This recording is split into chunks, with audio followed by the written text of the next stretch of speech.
going to start standing up, but I may sit down. And my intention for this talk, and it still is, to talk about appreciation of teachers, appreciation of my teachers, and I'm going to ask you to join me later, appreciation of yours. 60 years ago, this fall, I taught my first class as an assistant professor at MIT. Now think about that, 60 years ago, this fall. And there's a list of PhD students out there you might have seen. Well, they didn't put the MIT ones on. And what I wanted to do is reflect on those who have taught me, both directly and indirectly, and to invite you to join me in gratitude for your teachers. Now, my childhood education was most irregular.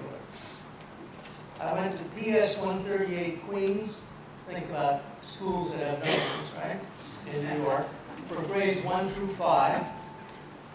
I remember no teacher there.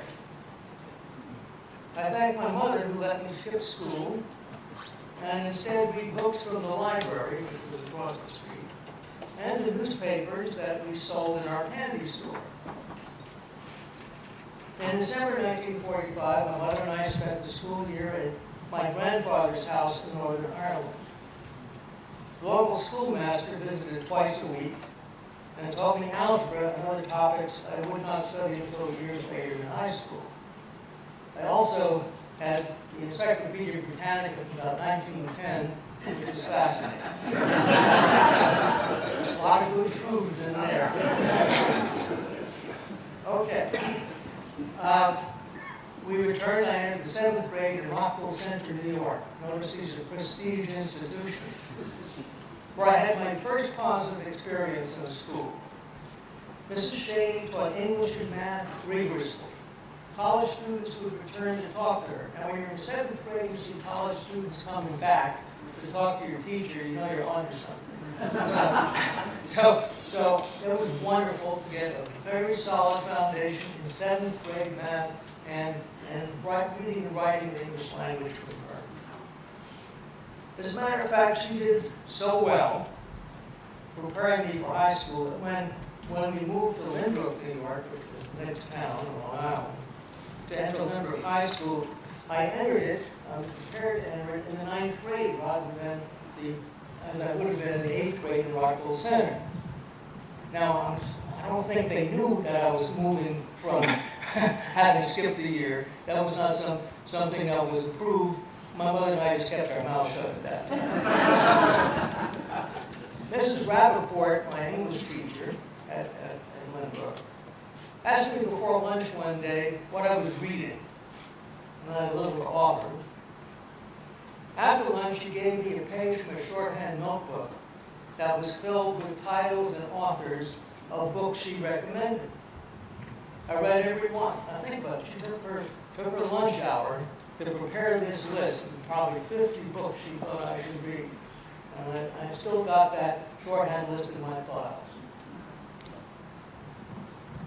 Also at Linbrook, Mr. Carr, funny how you always remember them by their names, by their last names, but you always call Mr. Carr.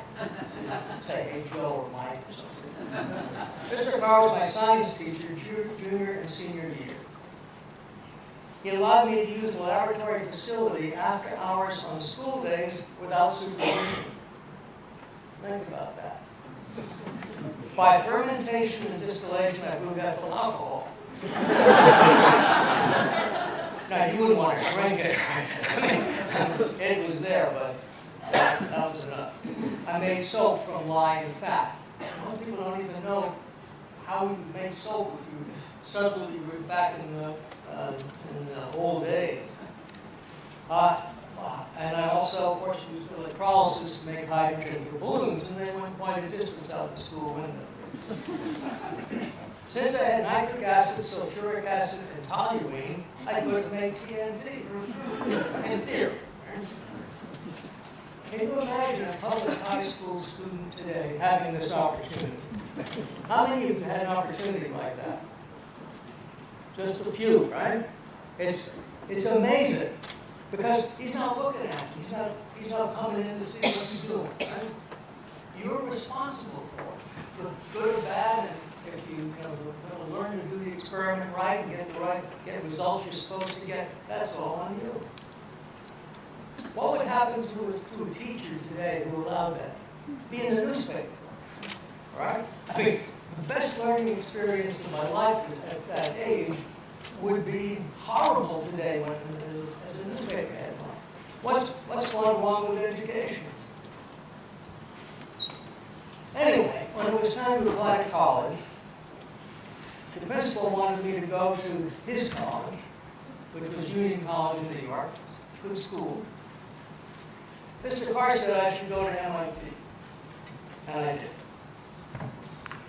Now, one feature of MIT education that I really liked and took advantage of was the opportunity to receive credit for a class by means of passing what was called an advanced standing exam, which you had to get the permission of the instructor. You studied the class on your own, and you go for other materials that you liked, and then you took the exam. After the exam was graded, you would usually meet with the professor to discuss the experience. Since some of the courses were not currently offered at the time of the request, the professor had to prepare a final exam just for me. Now, think about that, right? None ever refused. The conversations I had with these professors were memorable parts of my education. Since I worked every summer for Grumman Aviation as a condition of my scholarship, I took most of the exams at the beginning of the fall semester. Because of the units I earned this way, I was able in 4 years to get a bachelor's degree in economics, as well as in electrical engineering. What do you think the cost of that exam was? $5. Can you imagine the effort put in by the faculty to prepare this exam? And you could take it in virtually any course, with the permission of the instructor. Be a good thing to think about at Stanford, of course, probably about 500, 5,000. Okay, also at MIT, I took a probability class from Robert Solow, later Nobel Economics Prize recipient. After the first probability class homework, I approached him and said that based on the courses I had already taken, I had not found the problems challenging.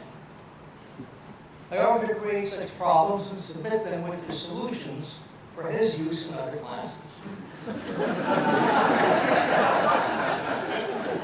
He accepted, and I thoroughly enjoyed the course. I've been waiting 60 years for a student to make me an offer like that.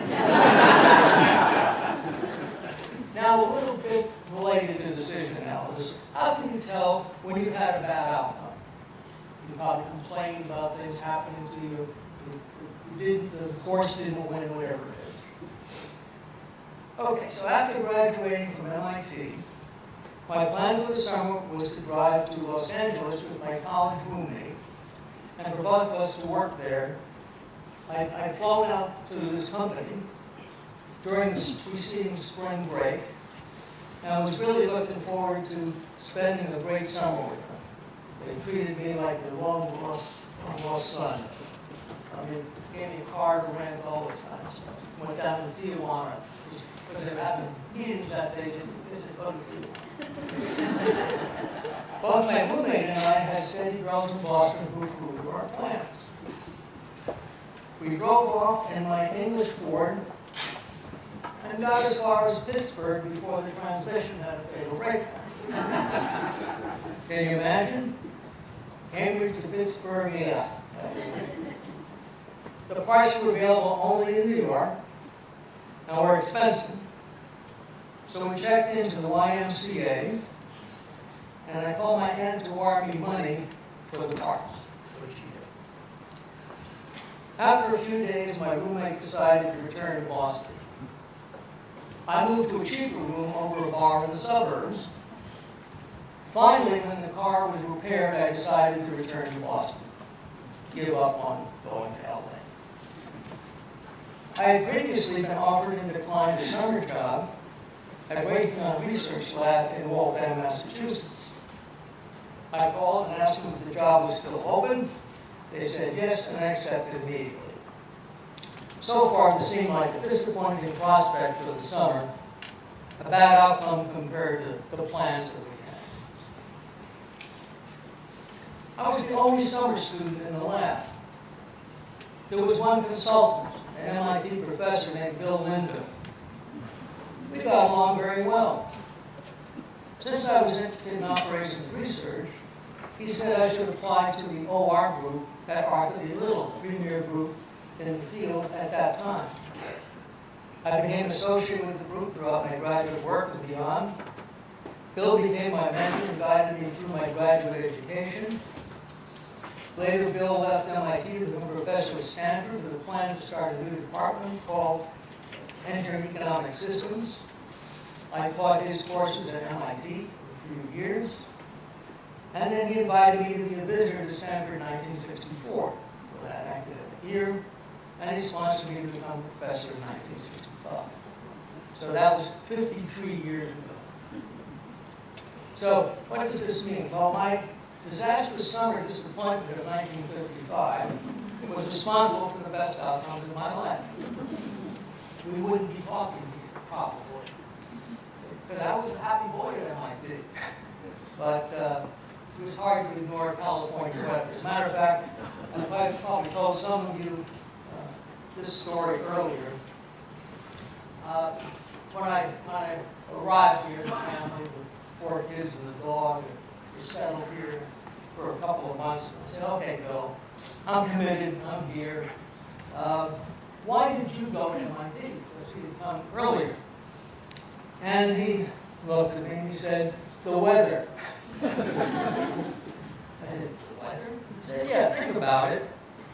If you could have a job at a major research institution that you like, with great students and all this, and one had good weather and one didn't have such good weather, what would you do? I'd take home good weather. He said, yes, you would. And so will other people. And so will other people. And you know that, don't you? Okay, returning to my doctoral work at MIT, one remembers to appreciate the teachers.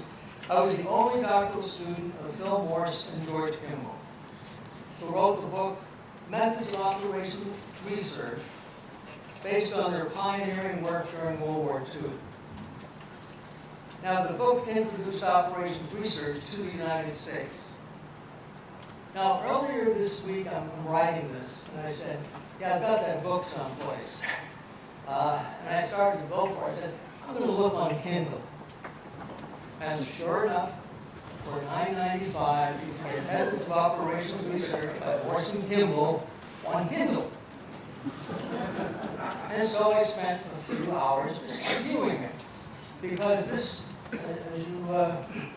as I said, World War II was a really unusual war, probably the one where the effects of new scientific weapons, like radar, for example, and submarines that could stay underwater for a long time. It was an entirely new set of challenges. So this started what the British called operational research. In other words, how are you going to use the radar to figure out what to do with the enemy planes that are coming, or how are you going to use it with respect to the submarines that had to surface in maybe a home, and then they were susceptible to radar. Well, that's what this book is all about. It's fascinating reading. Just the section I happened to be spending my time on that day was about the kamikaze air raids in Japan on our fleet in Okinawa. It was a very serious threat to the fleet. And they comment on it. And so they had sections: damage due to suicide planes. The next was the effect of maneuvering, the effect of angle of approach, reasons for the results, and suggested tactics. Made a lot of sense. The fundamental problem, you might want to read it, was this, that battleships and destroyers, of course, had different capabilities in terms of maneuvering, and different anti-aircraft fire. And so what they did after a lot of studies said, okay, if you're a battleship, you shouldn't maneuver. If you're a destroyer, you should. Okay? I mean, this is life and death to people. Okay? This isn't, I think we'll make more money this year. And lots of fascinating story about how to deal with all these operational problems that they found in World War II. And of course, then it came to, once the book was written, it began to be applied in business, and the operations research group at Linvill was the premier operations research group in the country. That's where I started out. Now, what I learned from my advisor, these two people. Phil taught me how to conquer complexity. He would create complex mathematical models and use sophisticated analysis to drive the result. George taught me how to learn from simplicity. He would create simple models of complex systems that provided intuitive insight to anyone. Now, George had been a professor of chemical physics at Columbia and was now a senior vice president at Linvill. He would attend meetings with clients, along with other senior ADL people, many of them who had worked in the Navy in operations research, and some junior people like me. On one occasion, we broke for lunch and then resumed the meeting. After several minutes, someone was snoring. It was George. None dared to wake him up. So we just continued talking about the problem. Suddenly, George spoke and said the logical equivalent of 2 + 2 is 4. An insight into the problem that broke it open. In other words, we used to say, George could do better work asleep than the rest of us could do awake.